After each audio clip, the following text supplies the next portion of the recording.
Start streaming the live event.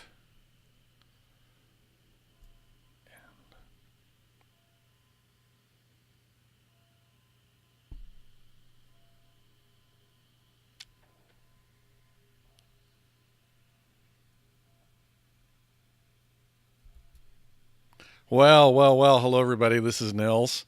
Welcome to the channel. Today I'm going to talk about 3 pieces of product knowledge your sales teams need so they don't start making it up. That can happen. I've used this approach to help sales turn around at a number of companies, and you can start building these 3 pieces of content today. In fact, you probably know this stuff already. You just need to write it down and share it. So let's get going. In the meantime, welcome to the channel. I wanted to say everybody, hello, welcome to everybody to the channel. And I'm your host, Nils Davis. As I said, I'm the author of this book, The Secret Product Manager Handbook, which you can get. And I do have an upcoming course on persuasion, and I'm a product manager, I'm a coach, I do all kinds of stuff. And I love to help people get better at product management by sharing stuff on YouTube. And if you have a comment as I go through here, if you're on the chat, please leave me a comment, leave me a question. I'll answer it in real time. If you like this video, please like, share, subscribe, and so on. So without further ado, let's talk about what this information is, what this is all about. So it's really about what we call go-to-market. And what is go-to-market? It's really the activities that you do in order to get your product out into the market, and so people can learn that it exists, and then the tools that you give your salespeople to actually go out and sell it. And then to some degree, it's actually the sales process, although that's outside really what we do as product managers. But the product manager component of go-to-market is things that enable the marketing programs that enable sales to sell effectively, maybe some sales training, things like that. So let's take a look at what that is in more detail. But the most important thing about go-to-market, like almost everything else in product management, is that if nobody wants your product, doesn't matter how good your go-to-market is, address that. So I always like to start these conversations by mentioning that that's really a fundamental thing. And if you have a product that solves a significant market problem for some significant number of people who have money and inclination to buy, then it can make a big difference how good your go-to-market program is. So there's some key parts of the go-to-market program, and we'll just go quickly through them. And then obviously we'll tie this back into some product management stuff as well, and then some things you can do. So the key components of the go-to-market program and sales enablement in general are defining who the segment is, who needs this product, and are the people that we're getting in through the marketing funnel, do they meet that criteria? Are we getting qualified prospects for the solution that we've created? The value inequality, which I've talked about in other videos and you can look at on my website, I'll put some links down below with references to some of these things. It really helps us think through things like, is the value that we're delivering commensurate with the price we're charging? Are we reducing the risk for our customers or for our prospects so they're willing to buy? Have we handled the types of things that cause customers to decide not to buy? That's all discussed in the value inequality. But essentially, the value inequality says that the value that the customer gets from our solution has to be a lot more than what they pay for it and some other components. So that's the way to think about the value inequality. Now, during the process of the sale, we also have to understand what prospects might be objecting to, whether it might be price or it might be features that you don't have. And so being able to handle those objections effectively and without telling untruths on the part of the salesperson, that's something that, again, product management can help out with. And then there's the pitch and the demo, the pitch being essentially, what does this product do for the prospect? How does it solve her problems? How does it address the risks that they perceive? And that also flows through to the demo. So of course, if you think about it, who is the expert in these things? Well, it's really us. It's really the product management team that knows about the segment. We went out and found a segment that had a problem, and we determined that if we could create a solution to that problem, then that segment would be willing to buy the solution, and there'd be enough of them in that segment for us to be profitable with this product that we're going to build. So we know that segment. We should know that segment as product management. Now, sometimes people think, well, marketing knows the segment, but the fact is they don't. The way things really work is that product management has typically discovered the problem and validated the segment. And then we tell marketing who the segment is, what they look like, and then marketing goes out and gets people in that segment. That's where the funnel is. They go out and find people in that segment, and they use their marketing tools to help attack that segment and bring those prospects in based on the problems that based on marketing that we have a solution to those problems. So sometimes, again, people sometimes think that it's marketing that knows about the segment, but really it's product management that knows about the segment, and we tell marketing. So likewise for things like the competitors. When we're designing a solution or developing a solution to a problem, we're going to go look at what competitors do. And part of our process of validating that it's a problem worth solving by us, is that we've determined that there's gaps in what is out there already. In other words, that we are going to take advantage of competitive gaps in our solution. So we understand about that as well. And of course, we also understand exactly how our product solves that problem. So we can provide information that's totally valuable for the sales process itself and for the demo to show not just the features of the product, but to show how those features address the problems that our prospects have. So how do we apply this? So as I've been saying, there's really 4 pieces of product knowledge that we want to be sharing. There's the segment. There's some aspects of what's called discovery. So when you get a prospect in, what you want to be able to do is determine if this prospect is actually a good candidate for our solution, if they have the problem we have, if they have money to purchase a solution and things like that. And we're in a great position as product management to help create the set of discovery questions and qualification questions to validate that those prospects are the people that we want to work with. So things like, we want the salesperson to know how to ask whether that prospect has the problem that we solve.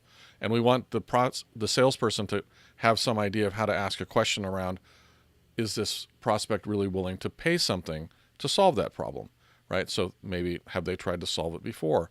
And what were the gaps with any solution that they tried before? Because then we can also handle things like objections.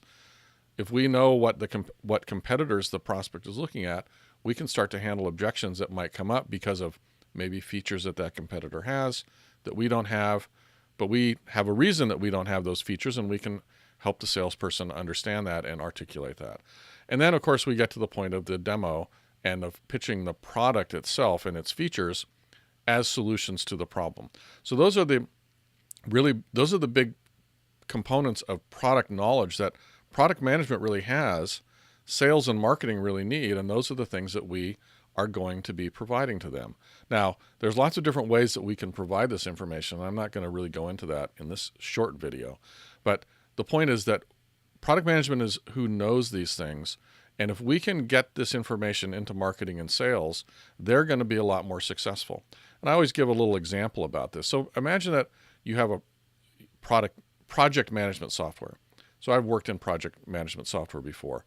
And if you don't give the sales team and the marketing team any information about the particulars of your solution to the project management problem, which is a very big problem, as you know, if you don't give those folks insight into how our solution is different, then they're probably going to try to market this to every project manager, when maybe, in fact, it's a small subset of that, or a subset of all project managers that need the type of solution we have.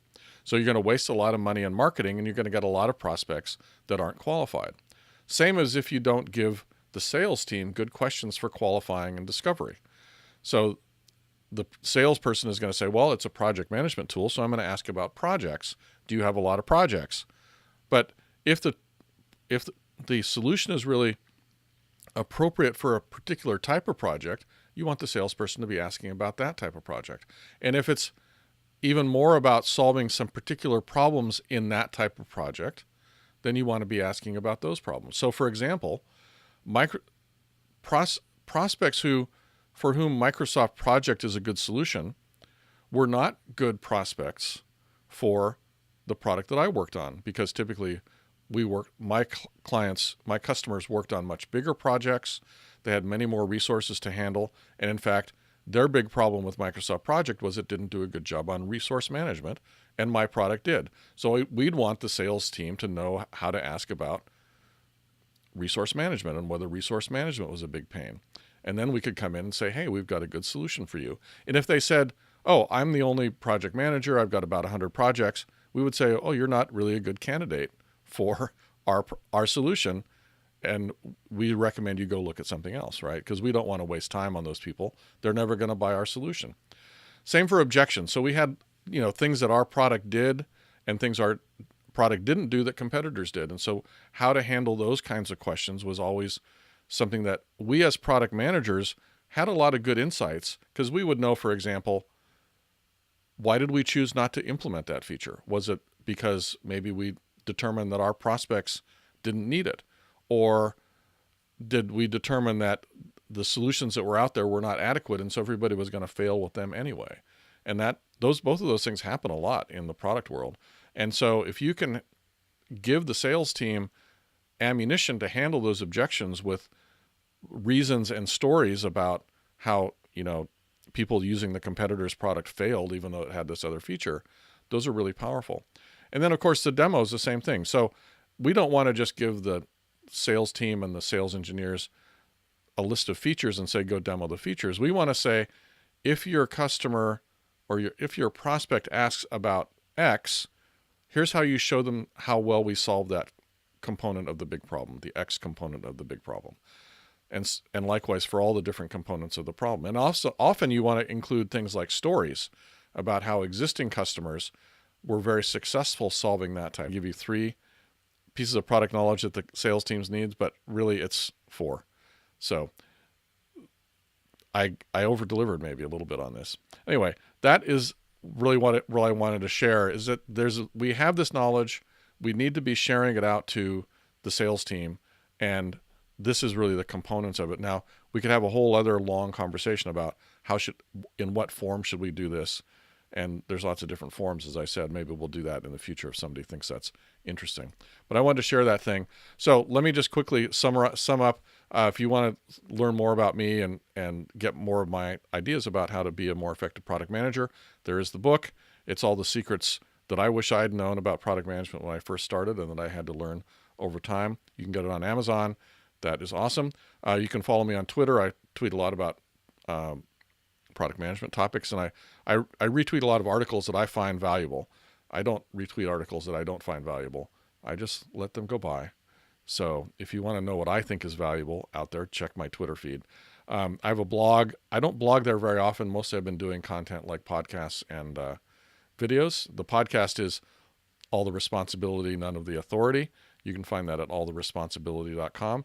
And if you're interested in getting better at doing business presentations like program reviews and pitches for new product features and all kinds of maybe presentations to customers and prospects, roadmap presentations, check out my upcoming persuasion course. You can sign up to get on the mailing list for the announcements for the persuasion course at secretpmhandbook.com/persuasion. So hopefully you found this useful and interesting. I talked about 4 pieces of product knowledge your sales team needs so they don't make it up or hack around. As I said, I've used this approach at multiple companies to help the sales team become more effective. And you know this content already. You could start building tools for the sales team in whatever form they need to get it, and the marketing team right away. You have that knowledge. You just need to write it down and share it. Anyway, that's it for me. Hope you enjoyed this information, and until next week, I do these live podcasts every Monday night at 7:30 Pacific time. I look forward to talking to you again. If you like the video, please be sure to share it. You can subscribe to the channel to get notifications of when new things are happening. And there's some additional resources in the post below, as I mentioned. And I do love getting your comments if you have a chance to drop a comment. Okay, that's it. Bye-bye. Thanks for watching.